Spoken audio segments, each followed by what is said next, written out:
Hello students, welcome you again on my channel e-learning with Suman. Today we are going to discuss about worksheet number 26. आज के बच्चों जो हम worksheet करेंगे, worksheet number है हमारी 26. सब्जेक्ट इंग्लिश, क्लास हमारी 8th है, डेट है हमारी 28 दिसंबर की। बच्चों वर्कशीट हम सोल्व कर रहे हैं मंडे की। लेसन है जो हमारा दिस इज जोड़ी फॉन। यही चैप्टर आज भी हम अपनी वर्कशीट में कंटिन्यू करेंगे। पिछली प्रीवियस कई वर्कशीट से हम यही चैप्टर करते आ रहे हैं। बच्चों आपको स्टोरी अच्छे से समझ भी आई होगी जोड़ी फॉन की। Put the sentences in the correct order in the blank below. देखो यहाँ पर 5 सेंटेंसेस दिए गए हैं और उनको हमें ऑर्डर में, करेक्ट ऑर्डर में लगाना है। मतलब पहले कौन सी बात, पहले कौन सी इंसिडेंट हैपन हुई। देखो सबसे पहले इसमें हमें लिखना है यहाँ पर 1 2 3 4 ऐसे। पेनी फेल्ट हैम्ड नहीं, मील सबसे पहले क्या होती है, हम जब से चैप्टर पढ़ रहे हैं कि जो फान की मदर थी वो मर गई थी, ठीक है। द फान्स मदर वाज किल्ड, तो थर्ड वाला सबसे पहले आएगा। फिर उसके बाद क्या होता है जब फान की मदर मर जाती है। Penny felt hemmed in when Jody proposed to bring the fawn home, yes, फिर यही है।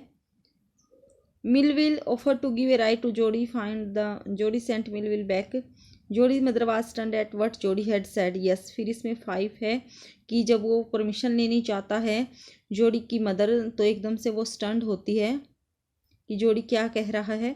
फिर उसके बाद जो मिलविल है उसे ऑफर करता है, offered to give a right to Jody to find the fawn, second वाला। और जोड़ी सेंट मिलविल बैक, लेकिन जोड़ी है जो मिलविल को वापस भेज देता है। ये है जो ऑर्डर में आएंगे, पहले कौन सा फिर कौन सा। सबसे पहले थर्ड वाला, फिर फर्स्ट, फिर 5, फिर सेकंड और फिर 4th।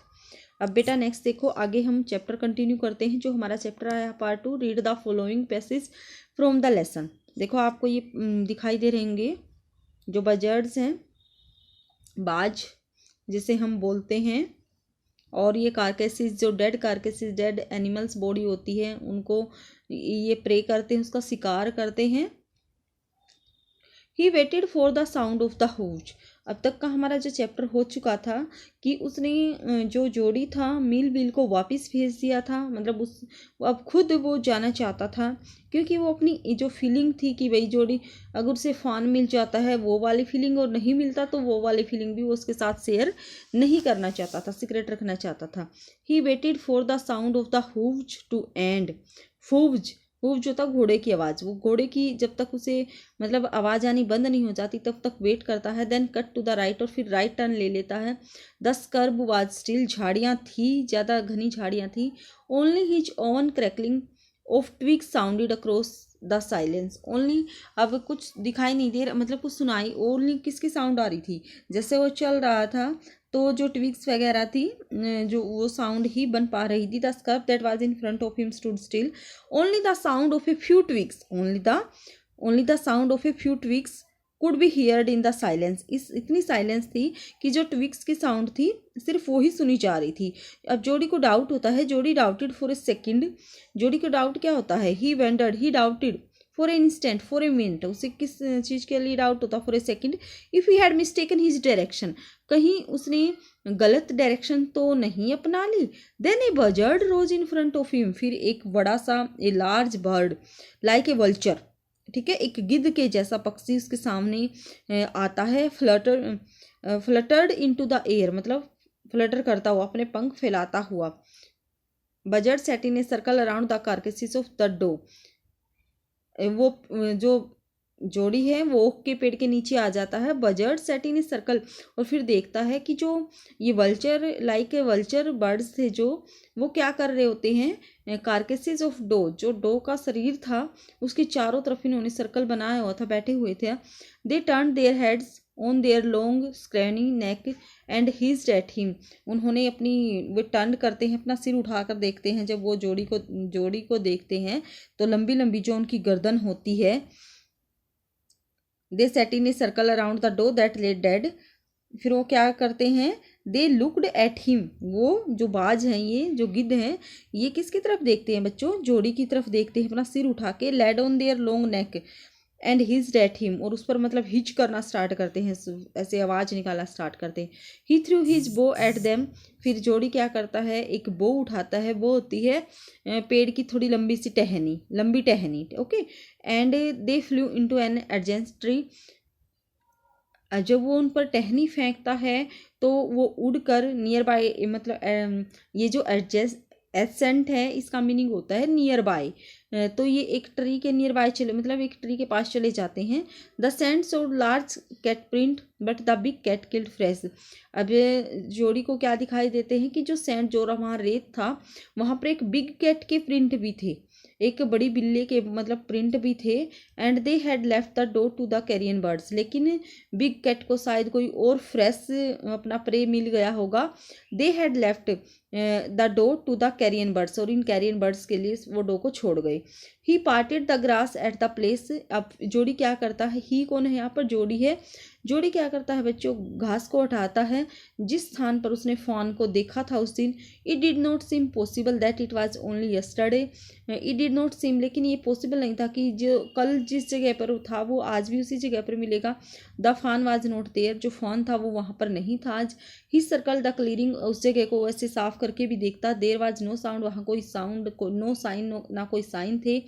The buzzards collect their wings, अब बजर्ड जो थे, बाज जो थे, गिद्ध जो थे, अपने पंखों को कलेक्ट फड़फड़ाते हैं। Impatient to return to their business, और क्या करते हैं वो, मतलब अधीर थे वो अपने काम पर जाने के लिए, मतलब काम पर कहाँ पर, उस कारकेसिस के पास, अपने बिजनेस पर जाने के लिए, ठीक है। He return to the spot where the fawn had emerged and dropped on all fours studying the sand on the small hoof prints. अब वो वापस मतलब वो देखता है जहाँ पर फ़ोन को उसने देखा था, अमर्ज हो देखा था जाते हुए, वहाँ पर ढूंढने की कोशिश करता है। हुप प्रिंट भी देखता है वो वहाँ पर। The night's rain had washed away all tracks except those of cat and buzzards, मतलब अब उसको उस रेत पर कोई निशान नहीं मिलते, बस किसके निशान मिलते हैं, कैट के और बजर्ड्स के, क्योंकि जो बारिश आई थी नाइट्स रेन, उसने सारे जो प्रिंट वगैरह, मतलब जो सारे प्रिंट वगैरह निशान वगैरह थे बाकी तो धो दिए थे, सारे वॉश्ड अवे कर दिए थे। अब बस कैट और बजर्ड के ही वहाँ पर निशान थे। अब ये क्वेश्चंस है, फिर मतलब आज उसको जो फॉन है नहीं मिलता, शायद नेक्स्ट जो हमारी वर्कशीट आएगी उसमें आगे मिल जाएगा उसको fawn. Who was it and went away on the horse, who was it that went away on the horse. अब देखो, who was it that went away on the horse, अब वो कौन था जो घोड़े पर मतलब वेंट अवे चला गया था। Who was it that, Millville था जो घोड़े पर गया था। जोड़ी वाज ट्राइंग टू फाइंड, जोड़ी किसको ढूंढने की कोशिश कर रहा था, फान को ढूंढने की कोशिश कर रहा था।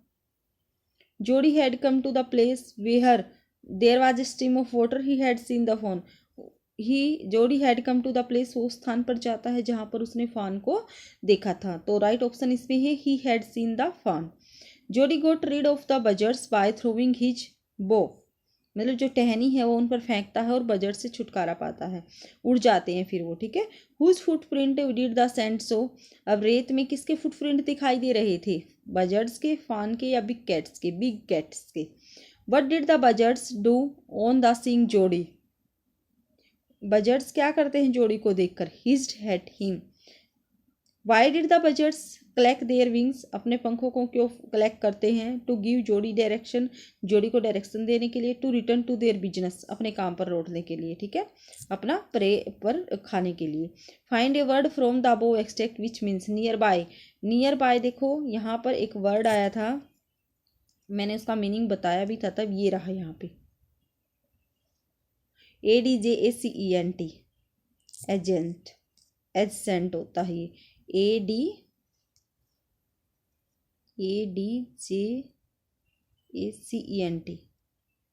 Okay. A large branch of a tree होती है बो, BOUGSC,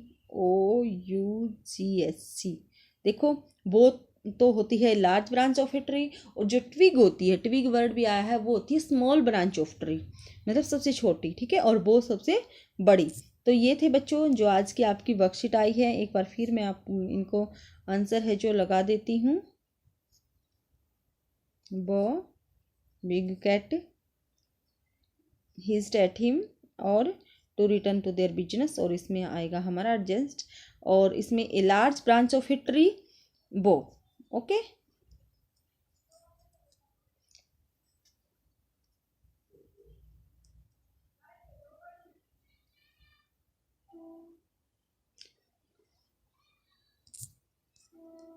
बेटा वीडियो को ध्यान से सुन लो और चैप्टर को समझने की कोशिश करो पूरा, और अपनी वर्कशीट में जल्दी से अपनी एक्सरसाइज करके ग्रुप में सेंड करो। अगर वीडियो आपके लिए हेल्पफुल है तो वीडियो को लाइक करें, चैनल को सब्सक्राइब कर लें। Thank you, have a nice day.